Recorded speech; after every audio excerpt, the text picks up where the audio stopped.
Well, as if it wasn't clear enough before, 11 consecutive wins by the Denver Nuggets when going head-to-head versus the Los Angeles Lakers. The Nuggets just stole a win on the road in Game 3, and my oh my, was it sweet. Honestly, that game started very similarly to the rest. The Lakers came out extraordinarily hot, and we did not. Took us a while to find some offensive rhythm. We were playing messy basketball, which I will get into in a moment. But what I really want to start this post-game reaction and open this show with is this. In my opinion, in order for the Lakers to win against this Denver Nuggets team, everything has to go right for the Lakers and everything has to go wrong for the Nuggets. To me, that game that we just watched, Game 3, looked like a practice for the Nuggets. Jokic and MPJ both in early foul trouble, so we had to see what minutes looked like without them. Sloppy basketball, 6 turnovers in the first half. We had Jamal shots not falling yet again. Looked like he was kind of just warming up, taking his time. The Nuggets looked so eerily calm when facing this Lakers team to start Game 3. And I was getting a little nervous right out of the gates. Like I said, we saw the Lakers hot right from the jump.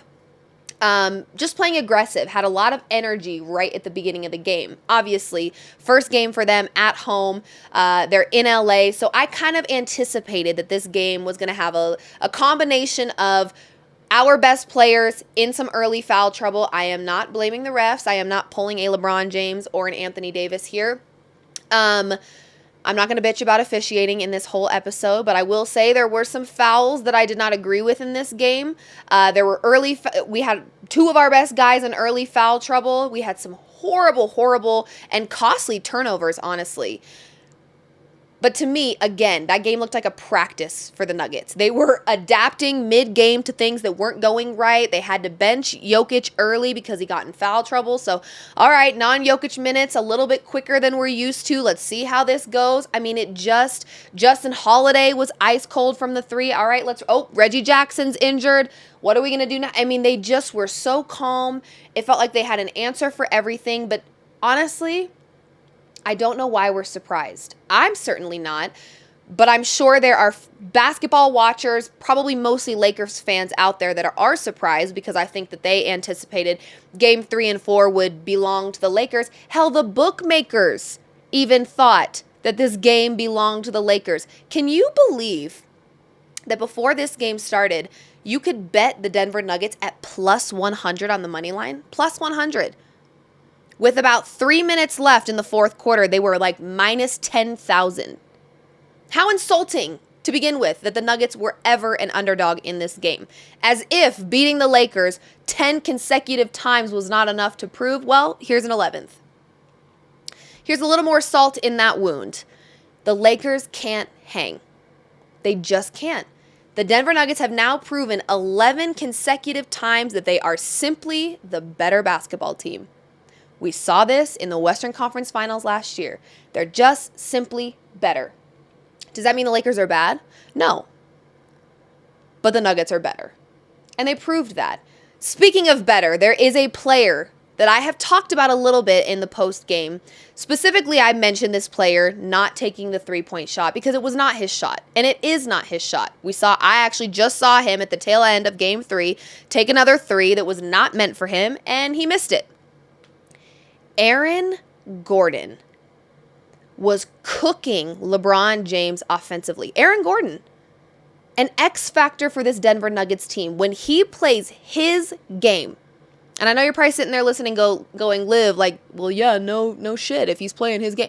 When he plays his game, the game he knows how to play, the moment Aaron Gordon starts doing too much or starts doing what is not comfortable for him, we see turnovers left and right. We see 3s being missed, and we see his game go mental.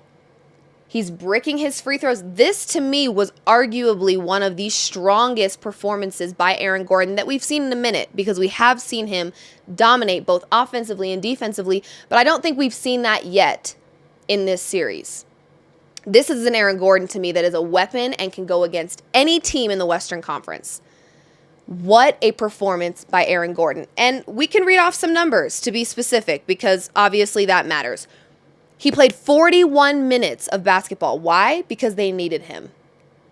The offense was funneling through Aaron Gordon. He was bodying LeBron on offensive rebounds.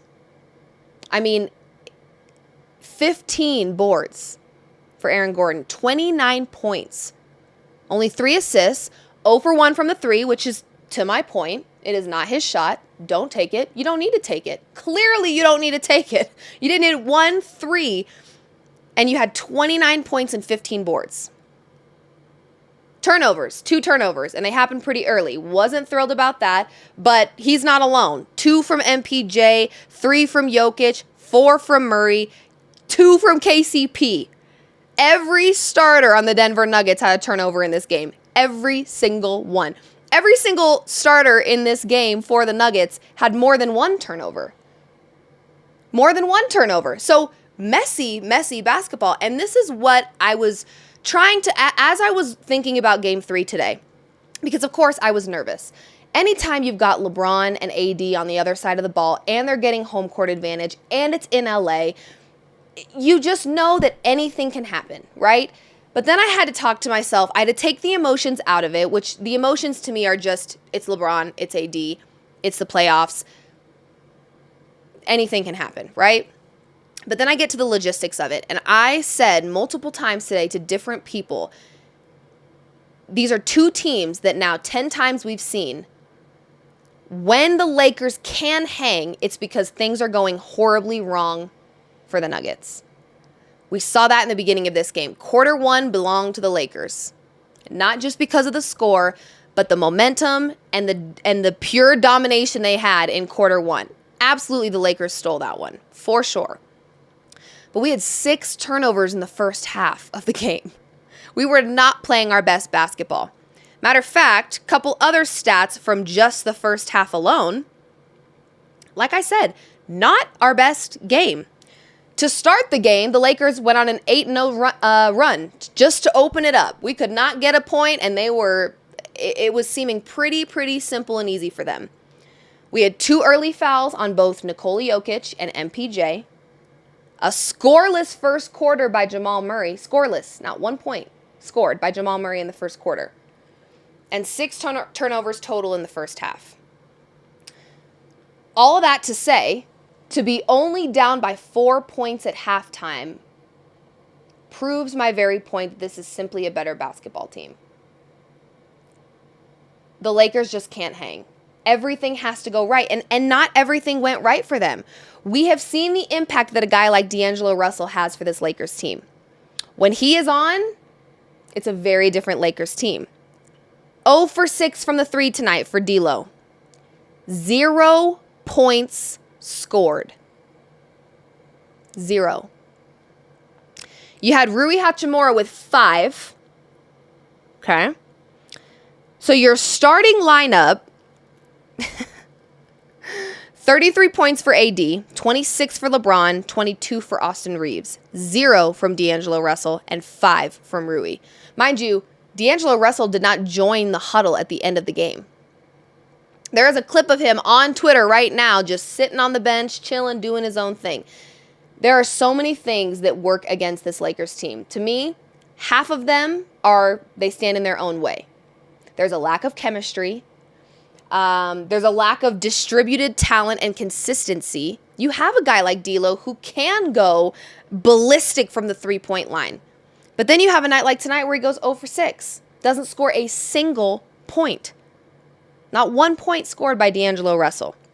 You've had Prince up until game 3, being the only person to score off the bench for the Lakers. Tonight we saw Dinwiddie get a little bit hotter. And we saw Vincent have a couple good moments there. 4 points for Vincent, 8 for Dinwiddie, 7 for Prince. 0 for your starter in D'Angelo Russell, who arguably kept you up in game 2 until he didn't, obviously, because the Nuggets finally found some offensive rhythm and got their defense together. But D'Lo was half the reason that they were competitive in game 2. 0 points scored. I think it is very, very easy as basketball fans to be a fan of a team and want to to see the best in that team because we're fans of that team. And I think I saw a lot of Lakers fans in my mentions and on social media doing that before this series started. There were so many tweets and posts and we want the Nuggets. We're ready. We want the Nuggets when they took down the Pelicans. Why on earth would you want that? 11 consecutive losses. 11. I have had deja vu 11 times. I feel like I have watched the same basketball game 11 times. It starts the same, it ends the same. The Lakers come out hot. The Nuggets aren't playing good basketball, but guess what? The Nuggets don't have to beat the Lakers. You understand, Jamal Murray had a scoreless first quarter. 6 turnovers in the first half by the Denver Nuggets. 2 of their best players in early foul trouble, and it didn't matter. It doesn't matter. They know that they don't have to play their best basketball in order to take down this Los Angeles Lakers team. So I'm not sure at what point Lakers fans got so confident in this team. They have been disappointing you guys over and over and over and over and over and over and over and over and over 11 times now. It's the same result. It starts the same, it ends the same. A lot of mistakes made by the Nuggets in the first half. And then what we saw was very similar to me as game 1 for the Denver Nuggets, which was quarter 3 being a crucial quarter. I believe they held the Lakers to 22 points versus in game 1 it was 18. Held them to 22 points. So defense tightened up significantly. And offensively found their rhythm. Aaron Gordon dominated in this game. Absolutely dominated. When our offense was running through Aaron Gordon, it felt seamless. It felt seamless. We didn't need Jamal Murray to make every shot. It was okay that MPJ maybe was in early foul trouble. It was okay to have non-Jokic minutes earlier than we would have liked because he was in early foul trouble because Aaron Gordon was dominating in this game, which I think is what makes this Denver Nuggets team so dangerous. You can have a Jamal Murray that has an ice cold night because there is enough talent distributed throughout this roster that they will pick up the slack. Not just talent, though. They have that chemistry. Hearing that his teammates and his coaches were encouraging him to continue to take his shot in game 2 resulted in a clutch buzzer beater game-winning shot. They have chemistry that to me is a championship chemistry that is going to be really tough to beat. When this Nuggets team, let me say just to ease my mind. If this Nuggets team goes on to face either the Suns or the Timberwolves, either to me could be tough competition. I do worry more about the Timberwolves because we have seen, not just last year, but also this season, that has been a pretty tough competition. I think they have an advantage when it comes to size, when it comes to the Nuggets. Maybe not an advantage, but they match up very well, both of those two teams, the Timberwolves and the Nuggets. If the Nuggets advance and see the Timberwolves or the Suns, to me, their edge is their chemistry. Because you're not going to get a flawless game from Jamal Murray every time. You're not going to get a flawless game from MPJ. You're probably not going to get what we got from Aaron Gordon tonight every game for the rest of playoffs. We know that Aaron Gordon can be inconsistent. Mostly, I think, when his body is banged up. We see him slow down. We see him play a less aggressive game. We definitely saw a less aggressive game from Aaron Gordon in game 1 and game 2. Saw the Aaron Gordon we know and love in game 3, absolutely. But there is enough talent on this team, but more than that, there is just that teamwork mentality that you got me, I got you. It's not your night, I got you. Don't worry, I got you. Off the bench, I know we've talked a little bit about CB's role and Watson's role, and I mentioned early that Justin Holiday could be crucial. Justin Holiday has not been crucial. Matter of fact, he was 0 for 4 from the 3 tonight. And in this series, he's 0 for 6 from the 3. I'm sorry, 0 for 7. 0 for 7 from the 3. So Justin Holiday has not been impactful at all coming off of the bench. CB had some decent moments. His threes didn't fall like they normally can. We did see Peyton Watson have a couple big defensive moments, which I love and appreciate always by Peyton Watson. But at the end of the day, we didn't really need our bench to be doing a whole lot tonight. When you've got an Aaron Gordon that's got 29 points, Jamal Murray started to find his rhythm. He ended with 22, only 1 for 6 from the 3 though. So he was 0 for 5 in game 2 from the 3, 1 for 6 from the 3. That's his shot. To me, I think that that's something he can very easily tighten up as the playoffs continue. So you've got a Nuggets team that is beating a Lakers team in convincing ways, maybe not the score, but in convincing ways, whether it's fighting back from a 12-point deficit, a 20-point deficit, or just dominating the way that they did in the whole second half of this game. And you've got a Jamal Murray who's 1 for 6 from 3, and that's his shot. MPJ only 2 for 6 from 3. Jokic 0 for 1 from 3. We have seen game 2, I believe the Nuggets' three-point percentage was around 26%. That's very abnormal for this Denver Nuggets team. And they are still playing competitive basketball. I'm going to say competitive because it's not great basketball.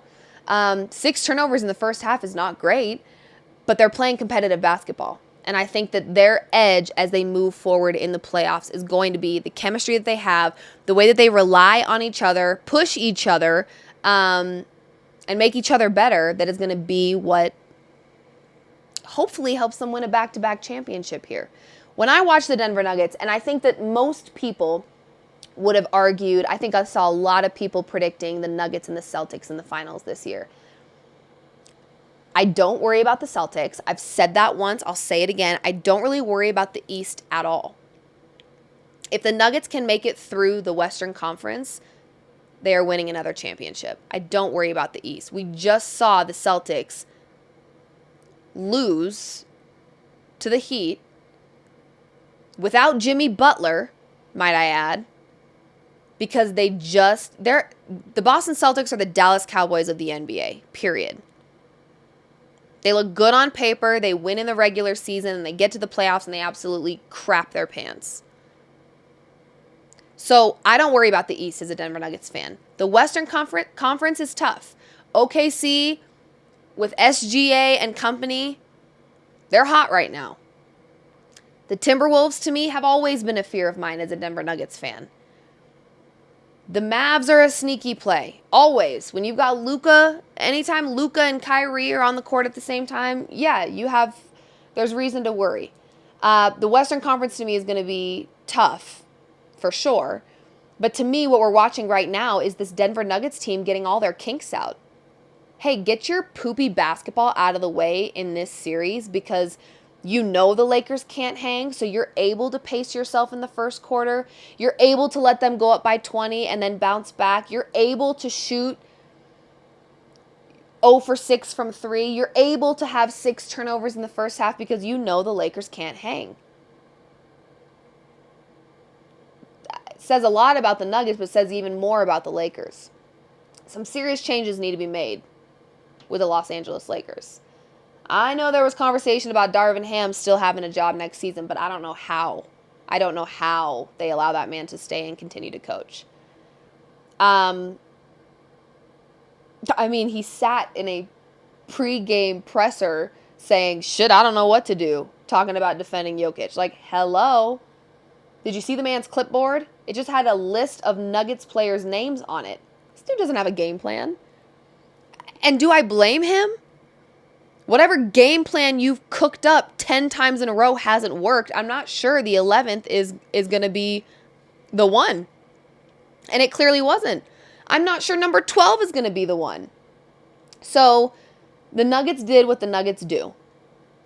And that is defend what is theirs, which is a championship. They're proving every time they're on the floor that they have a different championship mentality. There's no lead that's too big. There's no amount of mistakes that are too grand to come back from. They always figure it out. Always. But how can you not? With Nikola Jokic, Aaron Gordon, KCP, MPJ, and Jamal Murray as your starting lineup. Aaron Gordon is a significantly underrated player. Now, for good reason at times, because I do think there's some inconsistency with him, and a lot of his mistakes at times are very costly, whether it's missed free throws. The dude, before this series, every time he stood on the free throw line, I wanted to throw up everywhere. Oh my gosh, I hated seeing him shoot free throws. And he's been great. He's been great in this series. And tonight, he had that aggressive game back. So when Aaron Gordon is playing that way, you're allowed to have Jokic and MPJ in foul trouble. You're allowed to have Jamal Murray still not hitting his threes. And it's no cause for concern with this Nuggets team because they're just good. Whether you think they're fun to watch or not, they're just good.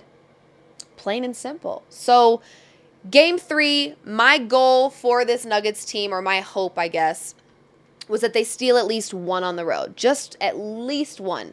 If you have to bring it back for game 5, fine. Oh, shucks, we win at home. Like, whatever.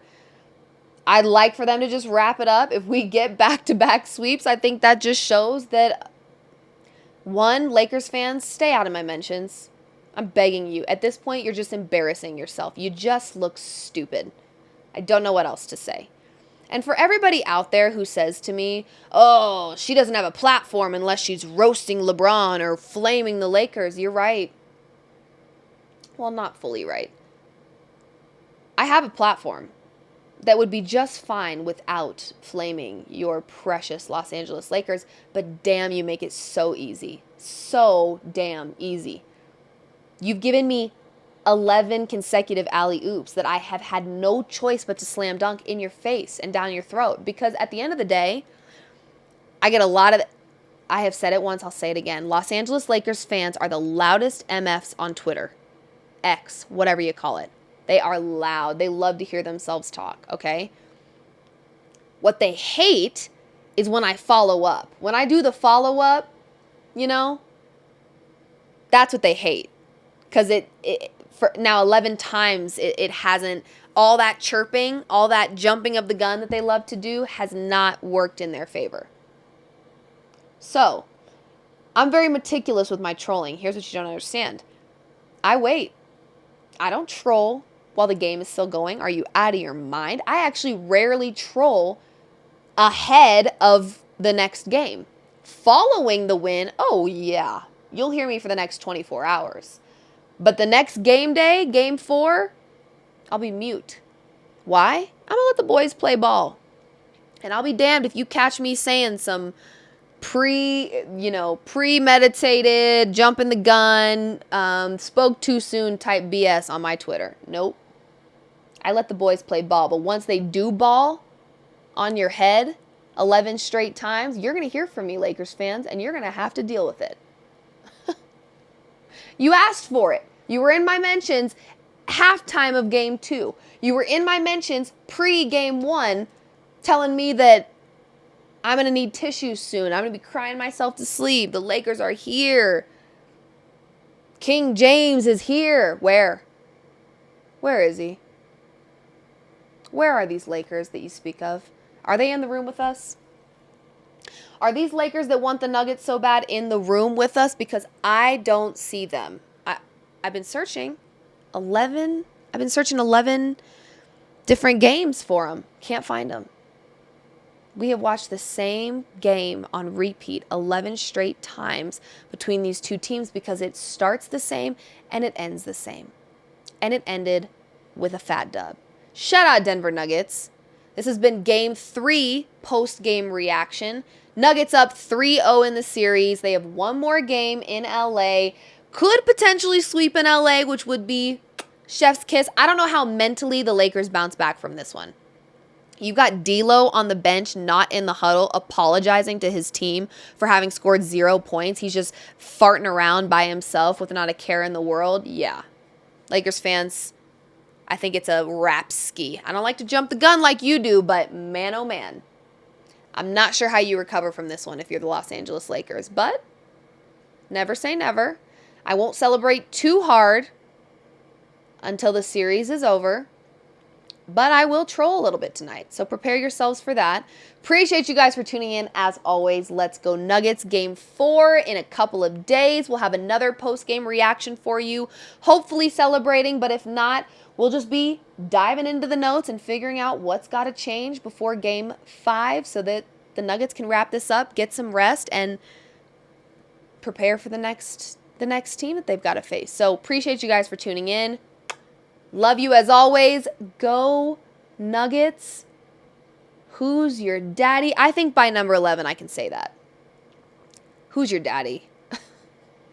The results are in. Your daddy is the Denver Nuggets. That's all. See ya.